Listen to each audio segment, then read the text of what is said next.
ভালো আছো? আমরাও আপাতত ভালো আছি।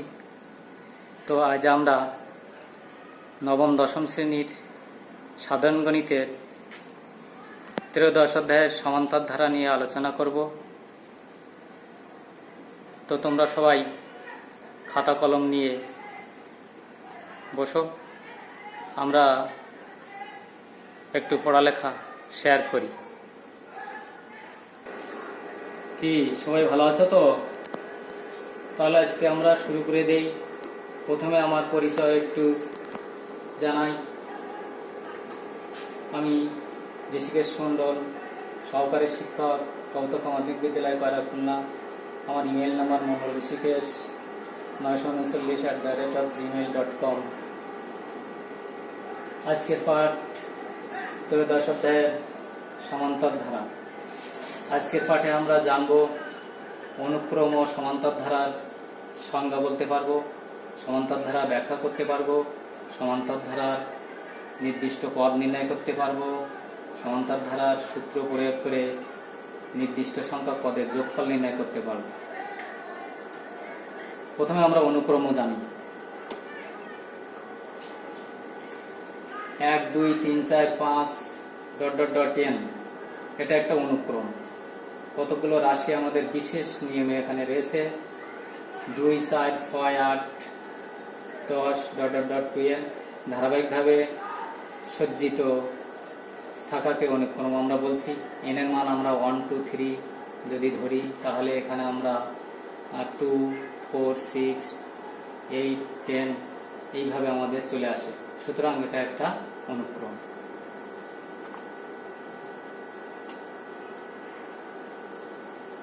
1 2 3 4 5 প্লাস ...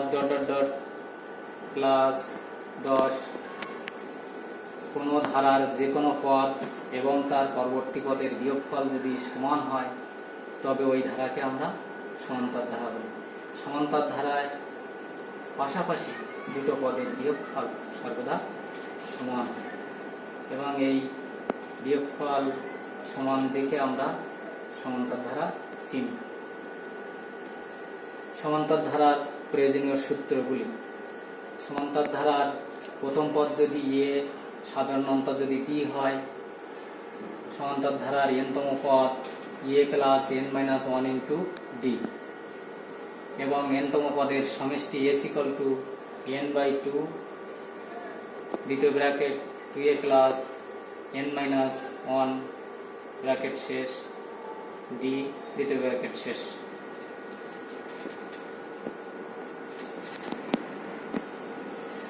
তাহলে আমরা আজকে জানব শান্ত ধারা এবং শান্ত ধারার সূত্র প্রয়োগ করে সকল বাস্তব সমস্যার সমাধান। তাহলে পূর্বেই যে আমরা যে সূত্রগুলো জেনেছি, এই সূত্রের আলোকে আমরা এখন এই ধারার সমস্যার সমাধান করব। 1 + 3 + 5 + ... +21 ধারাটির পদের সংখ্যা নির্ণয় করো।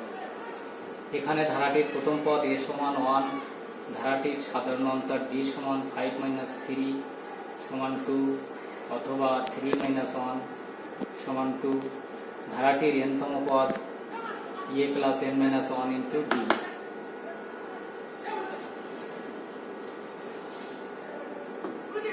বা 21 সমান হচ্ছে, যেহেতু 21 শেষ পদ, তাহলে ধরে নেই ওটা আমাদের n-তম পদ, তাহলে 21 = 1 প্লাস n-1 ইন্টু ডি। এখন আমরা n এর মান নির্ণয় করব। 2n plus 2n minus 2, 1 plus 2n minus 2,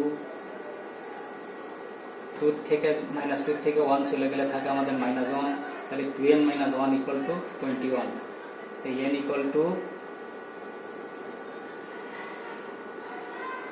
তো n = 20, n = twice n = 22, আর n = 22 ভাগ 2 সমান 11।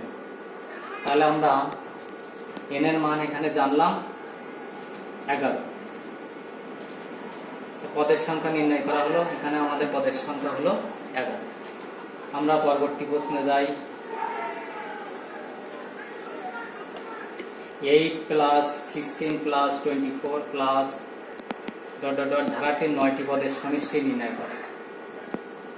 এই সমস্যার সমাধান করতে হলে এখানে আমাদের যেগুলো দেওয়া আছে সেগুলো প্রথমত লিখে নিতে হবে। সমান্তর ধারাটির প্রথম পদ a সমান 8, সাধারণতর d সমান 8, 16 মাইনাস 8 সমান 8, পদের সংখ্যা n সমান 9। আমরা জানি সমষ্টি s সমান n/2 2a plus n minus 1 into d। এখানে আমরা মানগুলো বসিয়ে পাই 9 ভাগ 2, দ্বিতীয় ভাগ রাখবো 2 ইন্টু প্রথম পদ a সমান 8, 9 মাইনাস 1 সাধারণতর d সমান 8। হিসাব করে আমরা পাই 16, 8 9 এই 8 8 64, 64 যোগ 16 সমান সমান হলো 80। হ্যাঁ, 9 ভাগ 2 ইন্টু 80। 8 নং 72, 720, তার 2 দিয়ে ভাগ দিলে আমরা পাই 360। তাহলে ধারাটির 9টি পদের সমষ্টি হলো 60, 360। তাহলে আমরা আজকে জানলাম সমান্তর ধারার n-তম পদ কিভাবে নির্ণয় করতে হয় এবং n সংখ্যক পদের সমষ্টি কিভাবে নির্ণয় করতে হয় সেইটি আমরা জানলাম। তোমরা সকলে বাড়িতে এই কাজগুলো করে আসবা।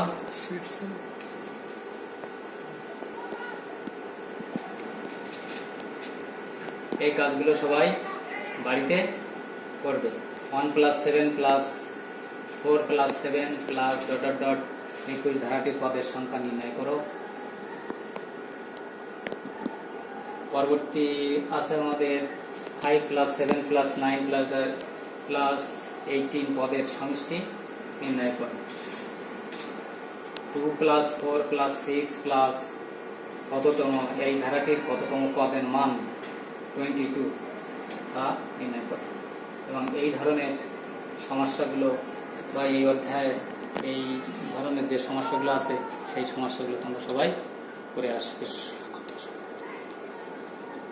শিক্ষার্থীরা, তাহলে আজকে আমাদের এই পর্যন্ত ক্লাস সমাপ্ত। তোমরা সবাই ভালো থাকবে, সুস্থ থাকবে, সুখী থাকবে এই কামনা করে সকলকে ধন্যবাদ জানিয়ে আজ এখানে রাখছি।